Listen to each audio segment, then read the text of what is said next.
got just a little bit windy on us. The wind is just unrelenting at this point. Came out of nowhere. 50, 60 mile an hour gust. Just absolutely ripping the wind outside. At some point it has to let up, right? Fingers crossed. If it doesn't get better soon, I think we're gonna have to turn back. We need to find some shelter.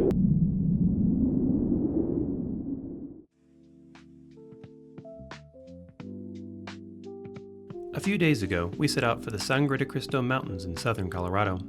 At this point, we're just 4 weeks away from leaving on our gap year and round-the-world trip.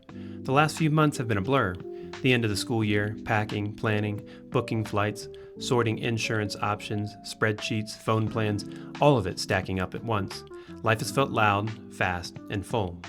So we all agreed what we needed was a few perfect days in the wilderness. No screens, no deadlines, no notifications, just the backcountry, the quiet, and the chance to sit still for a moment before everything changes. In the wilderness, we want to reset and get ready for the adventure that's just around the corner.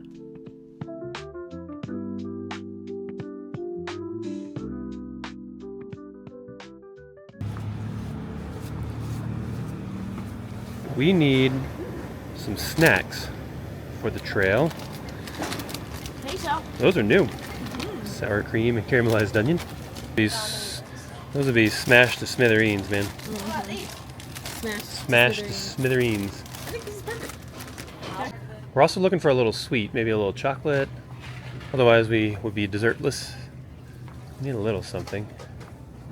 We're just a small bag of our. Oh, yeah. They might have one of those at the checkout. Maybe those are the guy. Okay. Formless are fantastic. Yeah. I don't think those would. I mean, they're all good, but they're not going to work well in a backpack. Let's look for something. Fritos will work better. Let's work for something a little bit more crunch resistant. You got milk for each dip. Jack, we're not bringing Milky Ways. They were Mom's idea. Back to the snack aisle. Have not made much progress. It's about 11, and still haven't left the grocery store. Good start. I don't know. I guess we gotta go. I can't think of anything. What? 10:99. I don't see anything. Let's go. So after all that, Blue children. I think we have left with a bag of Takis, bag of pretzels, and a gallon of water. Hopefully that will sustain us. At long last, heading to the trailhead. Finally, leaving the grocery store. Got about an hour drive, then a little lunch, on our way. Driving lunch on our way? Trailhead. Why, you want to eat now? No. Oh.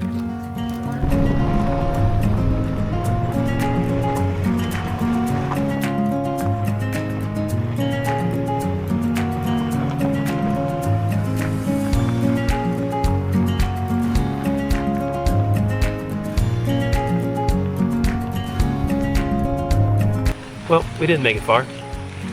We were already behind schedule, so we figured, what the heck, might as well go ahead and have lunch now, so lunchtime it is.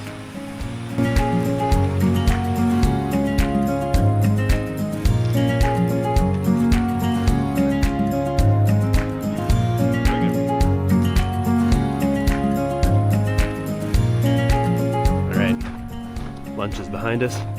Let's see if we can get this show on the road.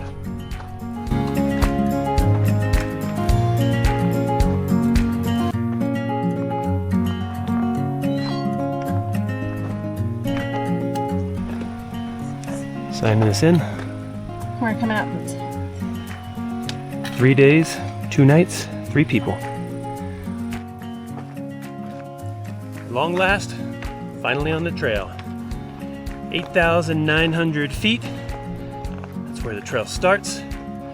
The lake is at 11,600. Upper lake we're aiming at for day 2 is just over 12,200. We're going up more than 3,300 feet over 2 days. Everything we need on our backs.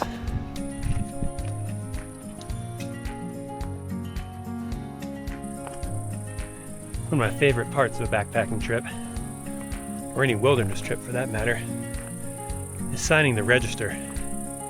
Put your name down, your group, number of people, number of days. It's just fantastic because it's the start of the trip. That step forward, you're truly in the backcountry. And those registers are super important.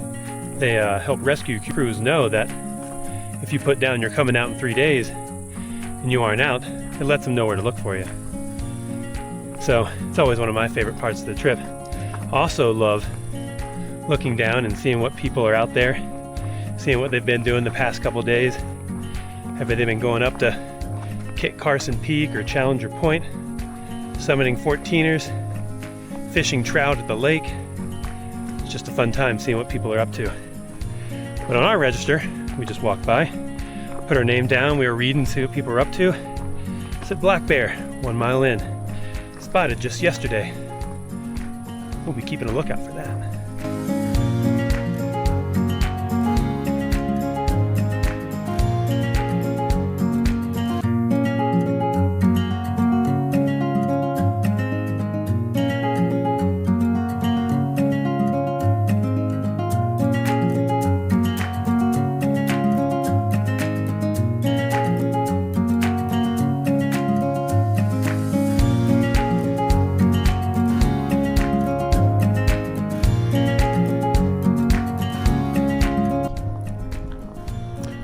So the first mile or two were generally quite lovely.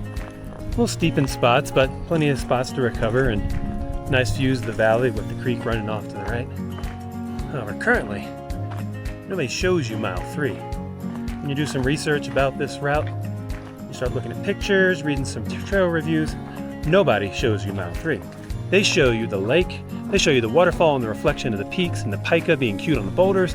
What they do not show you is this, which right now is me and my 100 switchback friends, pretty much straight up for the last mile. I think we're reached the rock wall heading up to the saddle, and I'm about 10,800 feet and starting to have some sincere internal conversations about my life choices, and specifically all the luxuries that are currently stashed in my very heavy 46-pound backpack. So yeah, everything beautiful at the beginning. Right now, I haven't seen my team in a few minutes. Getting a little concerned about where the morale might be at this moment. So let's see if I can catch up and see how they're doing. I think we're headed just up to somewhere around that area up there. So making good progress. Still a ways to go. Let's see how the team is feeling at this point. How's everybody doing? Extremely poor. Extremely poor? Yeah. Okay. So if you were to rate how you're doing on a scale of 1 to 10, where are you sitting? 2. What? Isn't that where you were earlier? I was feeling pretty poor. Okay, so you haven't declined any? No, and the trail hasn't declined any either. I can't get my mind off of purple Gatorade. That's pretty much all I think about. Yeah, we have grape Gatorade in the backpack. Yeah. That's all I want. Yeah, you want that.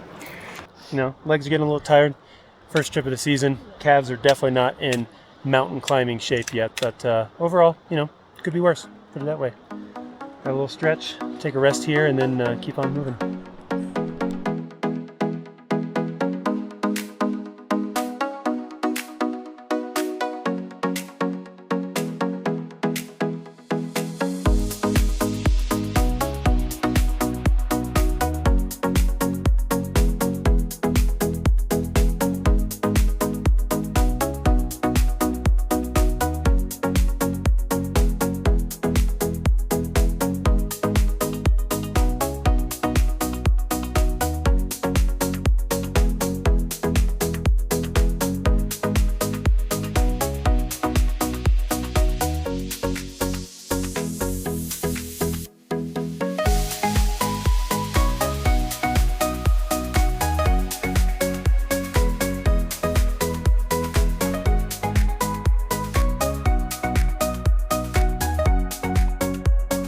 Alright, we made it to the high valley.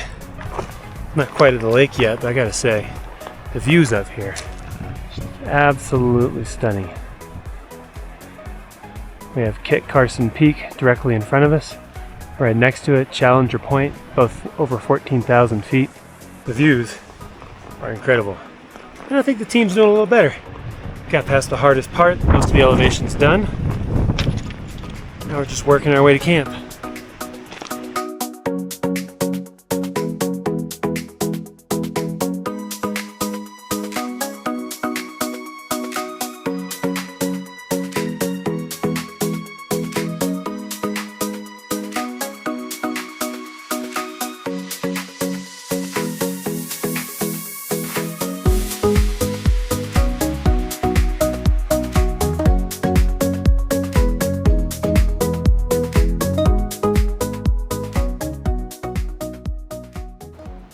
Just like that, came over our last hill.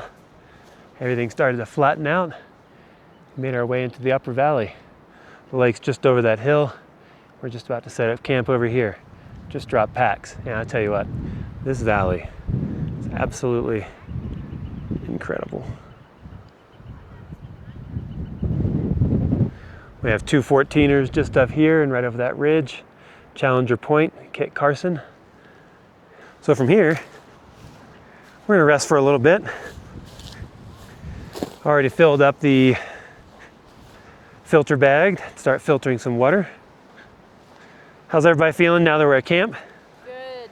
8 out of 10. 8 out of 10. Jack, how you feeling? 6 out of 10. 6 out of 10. Still in recovery mode. Sounds pretty good. How are you feeling? I'm feeling good. Probably, I think 8 out of 10. Yeah. Feeling good. A little tired, Yeah. but you know, overall pretty good. Oh, the Gatorade's coming. I think, yep, I think some Gatorade. I think maybe a little snack. And then maybe a little laying backwards on some nice fluffy grass. All that sounds pretty good to me. About the hammock. Oh, the hammock. I forgot about the hammock. And then we got the water filtering. Here's what our filter setup looks like. Got the Platypus Gravity Works. Here's the upper bag, which is dirty. Filters through the filter. And slowly fills our clean bag. A couple more minutes, we should be able to fill water bottles. In the meantime, time to sit back, rest a little, enjoy these views. After dropping our packs, a short rest and a snack break, and refilling our water bottles, we hiked up from camp to the overlook above Willow Lake. After the busy morning packing up, a grocery stop, the drive-in, and that lunch delay, it felt good to finally slow down. The sun was slipping behind the Sangre de Cristos, the whole basin settling into that quiet you only get in the backcountry. After a bit of rest, we headed back to camp, unloaded the packs, and set up the tent for the first time this year. Always takes a minute to remember how everything fits together. Then came the nightly ritual of rummaging through the bear can to figure out what was for dinner. We weren't all that hungry, so we went with mac and cheese and a few snacks. The mac was impressively bad considering it's just noodles and powdered cheese, but we packed a treat, an alpine peach cobbler that ended up being the best thing we ate the entire trip. We just finished dinner, had mac and cheese. It was not particularly notable, but decided to turn the camera back on because for dessert we had peach cobbler by who makes this one? Peak Refuel. Peak Refuel. Yeah. This one, I think, is the best freeze-dried food we have ever had. So, you know, let's enjoy a little bit here. Let's see. It might not look like much, but It does not look particularly appetizing, but you guys can go ahead and eat. The number one ingredient on the back of it is pound cake. And we all agreed that if the number one ingredient is pound cake, it's got to be good. So, oh, deer. Oh, yeah. Some deer moving around back here. Yeah, there. he's probably coming from my cobbler.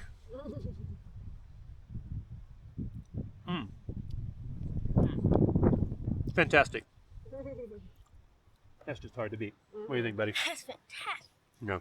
Jack said he would pick this over normal food any day. And I probably agree. It's fantastic. After dinner in the Alpine Valley, we finished off our peach cobbler, watched the last of the sunset slide off the peaks, and settled in for a bit of family reading with our current book, Dungeon Crawler Carl. It was one of those quiet backcountry evenings where everything slows down and you remember why you came out here in the first place. The next morning, we woke to a beautiful calm day. We had breakfast out in the meadow, took our time packing up, and spent the morning lounging in the hammock, exploring the valley and tossing the football around. It was slow, simple, and perfect. But around lunchtime, the weather started to turn. Clouds rolled in, the temperature dropped, and before long, the wind was howling straight through the valley.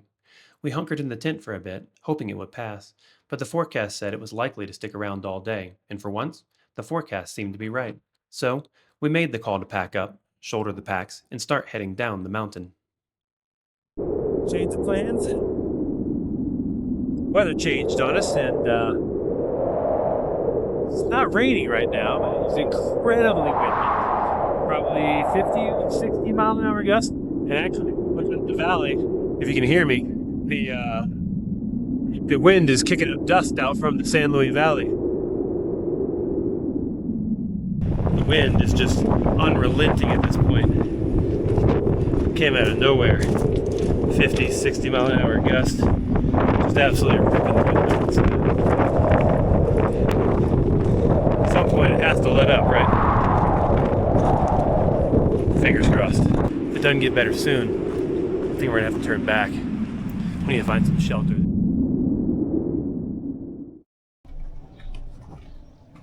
Pizza! We ended up making it back down the mountain just fine. The wind kept building for a while, and it was legitimately concerning. But, like it usually does here in Colorado, everything shifted fast. By the time we reached the trailhead, the skies were mostly blue again, and the wind was finally starting to ease.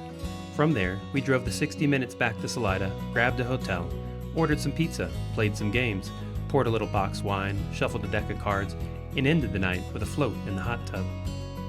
We'd set out looking for 3 perfect days in the backcountry to recharge for what's ahead, the kind of trip you plan out in your head long before you even lace up your boots.